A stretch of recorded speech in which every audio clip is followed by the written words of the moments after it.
Welcome to F2 current affairs. आज 20 जनवरी 2026 से जितने भी करंट अफेयर के क्वेश्चन बनेंगे आज हम इस वीडियो में डिस्कस करेंगे। वीडियो को ध्यान से देखना क्योंकि क्वेश्चन से रिलेटेड जितने भी एक्स्ट्रा फैक्ट होंगे मैं आपको बताऊंगा।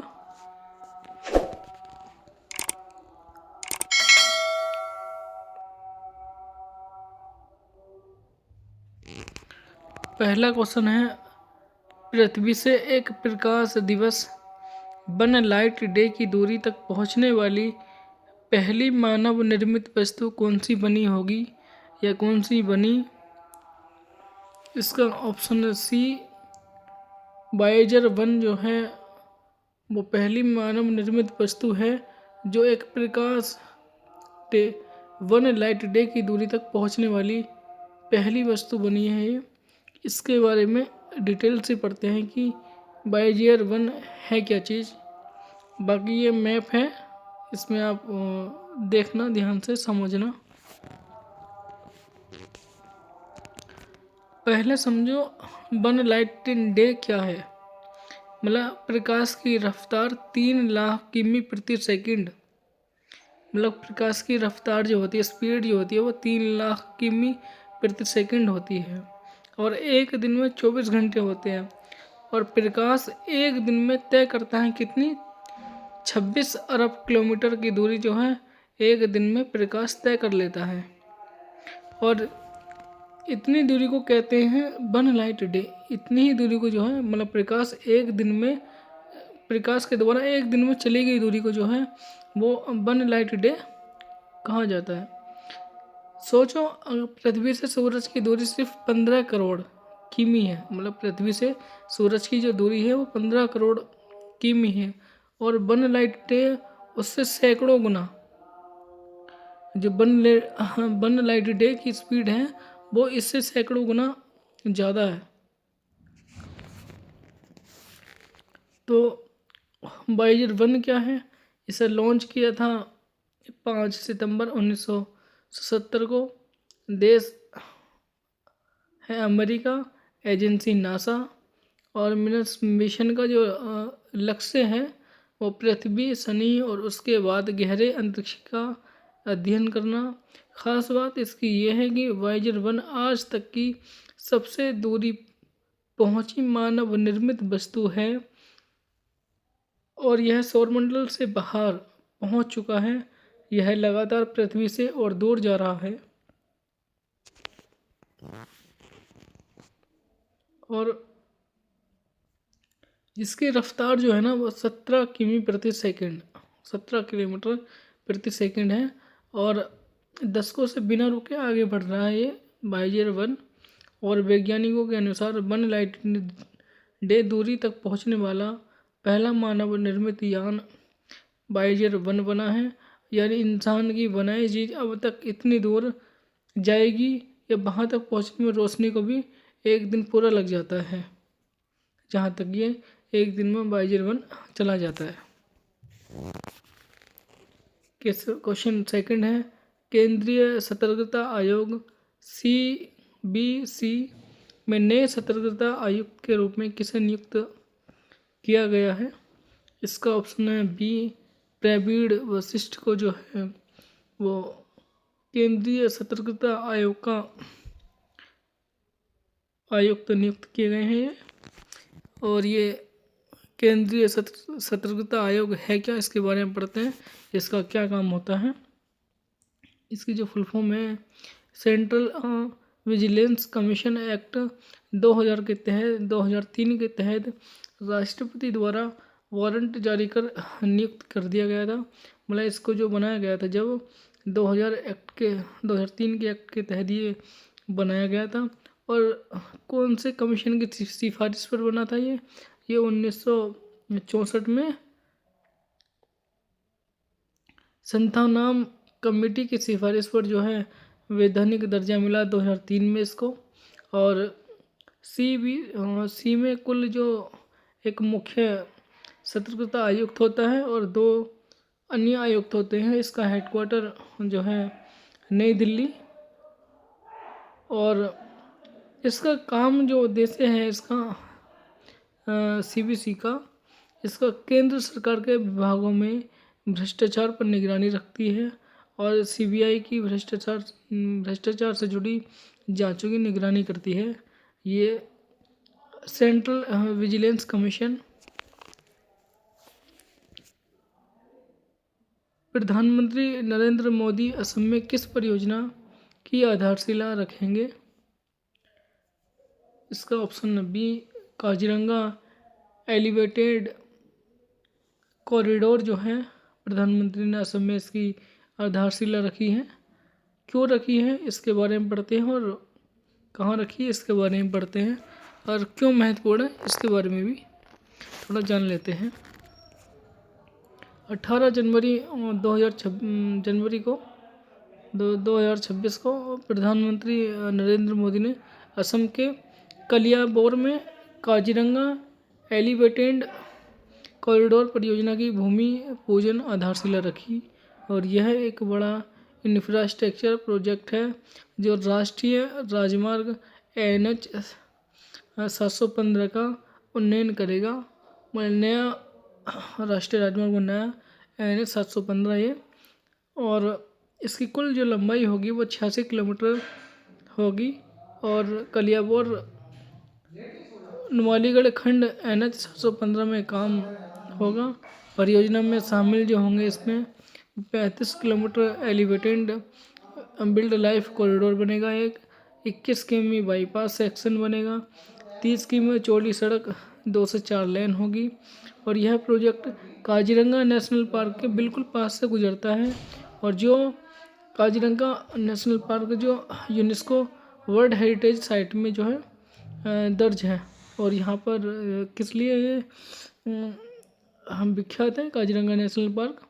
ये एक सींग वाले गैंडे, शेर, हाथी और बेफेलो जैसे कई दुर्लभ और संकटग्रस्त प्रजातियों का घर है। और ये बनाया क्यों जा रहा है ये वाला, और किसके स्थान पर ये जो नया NH 715 बनाया जा रहा है, ये किसके स्थान पर बनाया जा रहा है इसके बारे में पढ़ते हैं। सड़क और कनेक्टिविटी का लाभ क्या होगा? मतलब ये NH 715 पर यातायात का बेहतर प्रभाव रहता है और अपर असम जैसे डिब्रूगढ़ और तिनसुकिया की बेहतर कनेक्टिविटी रहेगी, यात्रा समय और दुर्घटना में कमी और लोकल रोजगार में वृद्धि रहेगी और इको टूरिज्म को बढ़ावा देना है। और ये NH 715 जो बन रहा है ना वो पहले NH 37 था, मतलब NH 37 था, उसके स्थान पर अब पहले ये वाला 37 था NH और अब ये बन रहा है 715 नया। वेनेजुएला की विपक्षी नेता मारिया कोरिना मचाडो ने अपना नोबेल शांति पुरस्कार पदक किसे भेंट किया? मतलब जो शांति का नोबेल पुरस्कार मिला था वो कोरिना मचाडो को मिला था और ये वेनेजुएला की विपक्षी नेता हैं और इन्होंने अपना शांति नोबेल पुरस्कार जो इनको मिला था इन्होंने गिफ्ट के तौर पर किसको दिया? डोनाल्ड ट्रंप को। इसका ऑप्शन सही रहेगा। क्यों दिया है इसके बारे में बात करते हैं। मारिया कोरिना मचाडो जो है वो वेनेजुएला की एक प्रमुख विपक्षी नेता है और इन्हें 2025 का नोबेल शांति पुरस्कार दिया गया। नोबेल समिति ने इन्हें यह पुरस्कार लोकतंत्र, मानवाधिकार और शांतिपूर्ण परिवर्तन के लिए उनके संघर्षों के लिए दिया गया है और इनका जन्म जो है 7 अक्टूबर 1967 को वेनेजुएला में हुआ था और वे लंबे समय से लोकतांत्रिक सुधारों की आवाज़ रही हैं। और 15 जनवरी 2026 को मारिया कोरिना मचाडो ने white house Washington DC USA में डोनाल्ड ट्रंप से मुलाकात की। वहाँ इन्होंने अपना नोबेल शांति पुरस्कार जो इनको मिला था वो पदक ट्रंप को एक आभार संकेत के तौर पर भेंट कर दिया है, मतलब उनको दे दिया है। बट जो कंपनी इसको देती है, नोबेल पुरस्कार को देती है, उस कंपनी का क्या मानना है ये मैं आपको बताता हूँ।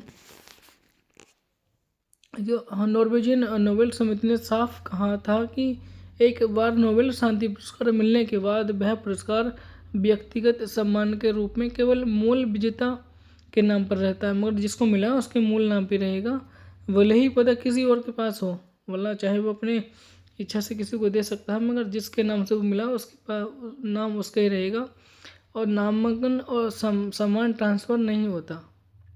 यानी ट्रम्प के पास पदक हो सकता है लेकिन वह आधिकारिक तौर पर नोबेल शांति पुरस्कार विजेता नहीं है। मतलब आधिकारिक तौर पे जो क्या नाम था इनका, नाम है मारिया कोरिना मचाडो ही है, बट उनको इन्होंने एक आभार संकेत के रूप में अपना पदक भेंट कर दिया है, शांति नोबेल पुरस्कार। भारत ने श्रीलंका के कांके सतुराई बंदरगाह के नवीनीकरण के लिए कितनी सहायता राशि देने की घोषणा की है? इसका है $60 मिलियन जो है श्रीलंका में ये बंदरगाह जो है इसको नवीनीकरण, इसको डेवलप्ड करने के लिए इंडिया ने दिया है एक सहायता राशि के तौर पर। क्यों दिया है?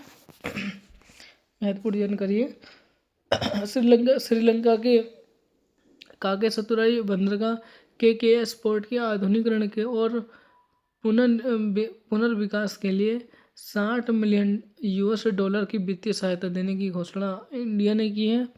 और ये कहाँ पर स्थिति है? काके सतुराई बंदरगाह जो है श्रीलंका में स्थित है। प्रांत जो है उत्तरी प्रांत में, नॉर्थर्न प्रोविंस, और जिला जाफना, और भारत के सबसे नज़दीकी बंदरगाहों में से एक बंदरगाह है ये काके सतुराई बंदरगाह, और तमिलनाडु के तट के बहुत पास स्थित है। और काके सतुराई उत्तरी श्रीलंका पाक स्टेट के पास भारत श्रीलंका समुद्री मार्ग में महत्वपूर्ण स्थान। व्यापार के मामले में भारत इस पोर्ट को क्यों विकसित कर रहा है? भारत श्रीलंका समुद्र संपर्क मजबूत करने के लिए उत्तरी श्रीलंका के आर्थिक विकास हेतु क्षेत्रीय व्यापार, रीजनल ट्रेड बढ़ाने के लिए भारत की नियरहुड फर्स्ट पॉलिसी के तहत सागर विजन, ये सागरमाला प्रोग्राम चला हुआ है इंडिया का, security and growth for all in the regions के अनुरूप में जो है सागर विजन के लिए, इसके सागर विजन के लिए ये सागर विजन है, सागरमाला परियोजना है इंडिया की, उसके बारे में अलग से वीडियो बनाऊंगा, उसमें देखना आप इसके बारे में। मार्शल लॉ मामले में दक्षिण कोरिया के पूर्व राष्ट्रपति यून सुक योल को कितनी सज़ा सुनाई गई? इनको 5 वर्ष की सज़ा सुनाई गई। ये दक्षिण कोरिया के पूर्व राष्ट्रपति हैं और जब ये राष्ट्रपति थे तो इन्होंने मार्शल लॉ का गलत उपयोग करके जो भी चीज़ किया हो उसके सज़ा में इनको जो है 5 साल की सज़ा हुई है पूर्व राष्ट्रपति को। प्रसिद्ध राजा रानी संगीत महोत्सव का आयोजन किस शहर में किया जा रहा है? प्रसिद्ध राजा रानी संगीत महोत्सव का आयोजन जो भुवनेश्वर उड़ीसा में किया जा रहा है। मत्स्य पालन, पशुपालन और डेयरी मंत्रालय की हालिया रिपोर्ट के अनुसार भारत मछली उत्पादन में विश्व में किस स्थान पर है? इंडिया मछली उत्पादन में द्वितीय स्थान पर है, फर्स्ट पे चाइना है। हाल ही में बगरुम्बा नृत्य उत्सव कहाँ आयोजित किया गया है? इसका ऑप्शन बी असम में, वो सी असम में, इसका ऑप्शन सी असम में मतलब ये उत्सव मनाया गया। भारतीय सेना ने अपनी पहली पूर्ण कार्यतम क्वांटम लैब का कहाँ स्थापित की?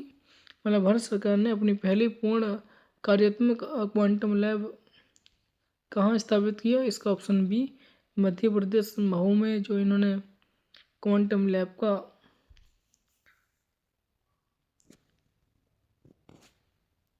हाल ही में किस राज्य में हॉट एयर बैलून फेस्टिवल शुरू किया गया? इसका ऑप्शन बी तेलंगाना में जो है हॉट एयर बैलून फेस्टिवल शुरू किया गया, ये तेलंगाना में मनाया जा रहा है।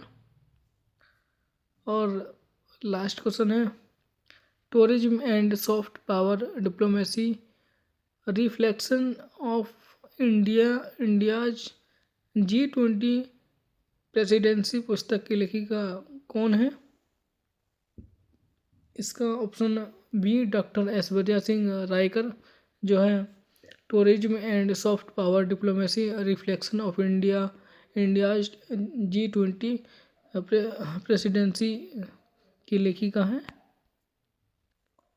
और जनवरी 2026 में सिकल सेल एनीमिया की रोकथाम और नियंत्रण के लिए अरुणोदय नामक विशेष अभियान किस राज्य